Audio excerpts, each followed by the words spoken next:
didn't know this before, but you actually needed an attachment to live. If you got zero attachment as a kid, nothing, like if you just got abandoned, left in a room, you would die.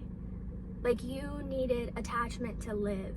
And when we haven't met those parts of ourselves that had to or adapt to things and become a version of ourselves that allowed us to have that attachment, we'll just say that's how I am. Repetition is key. Neurons that fire together, wire together, the stronger these neural pathways become. So that's why when you start to try to make change and you start to say nice things to yourself, it does not feel real because you're going against years and years and years of hard wiring. The one belief that has helped me the most is I am the learner. Before, if somebody were to come to me with a problem, I valued being right subconsciously just because it's what I witnessed, like being right gave a positive effect on people.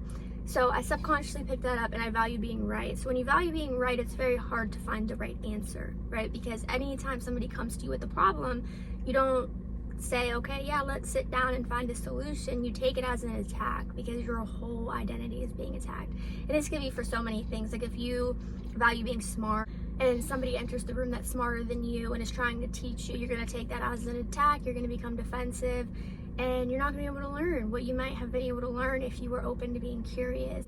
So when you are the learner and somebody comes to you with a problem, you could separate the message from the messenger. And when you know yourself well enough, you could be like, okay, are they right?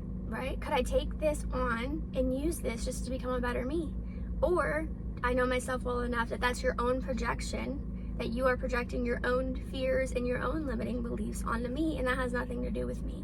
Rather than being on defense and feeling like you have to prove yourself 24/7, a lot of us had childhoods where love was conditional, so you had to do things in order to get that love. You were not loved for just existing. You were loved if you were meeting their needs instead of getting your needs met.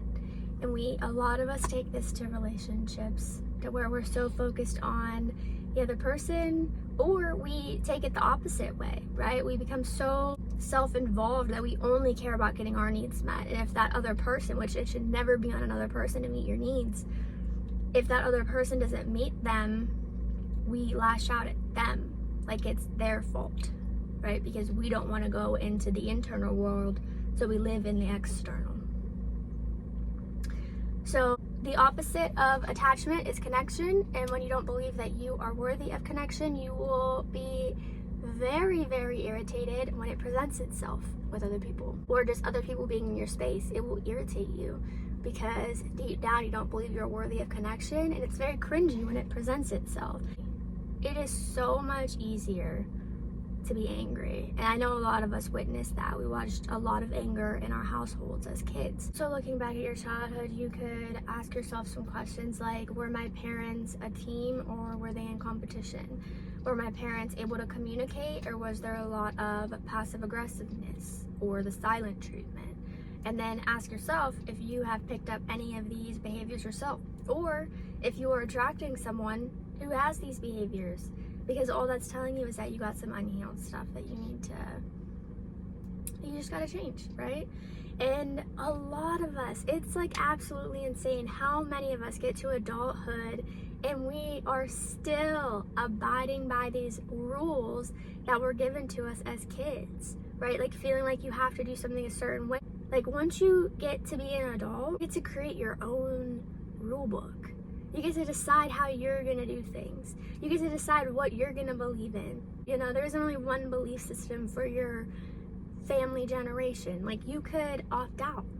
You could totally choose to go the complete opposite path because you're allowed to do whatever you want. You're allowed to think whatever you want, believe whatever you want, value whatever you want.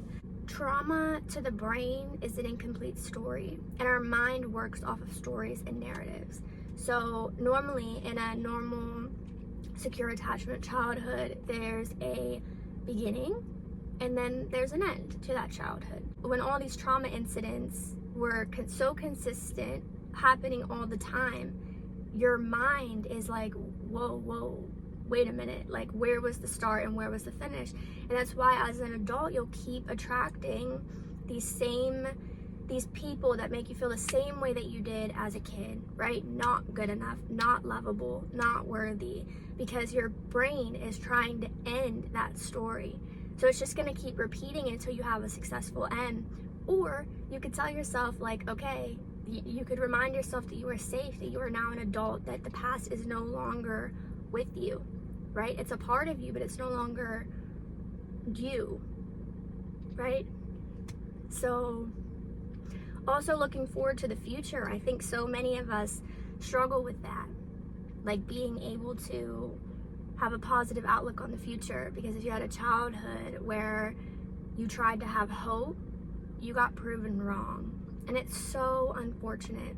It's so unfortunate because now you are the person in control. So yeah, your whole identity could possibly just be coping mechanisms. You know it, you feel it. You feel like, I don't really know who I am, but you just don't know what to do. Everybody that we've ever known just keeps continuing on. Oh, you just gotta keep going, right? Life's hard. It's always something, you know? And our whole society is just like, we think this is normal. We think it's normal to have this negative of a life. And I was completely there, okay? And my life is by no far perfect, but it's perfect to me.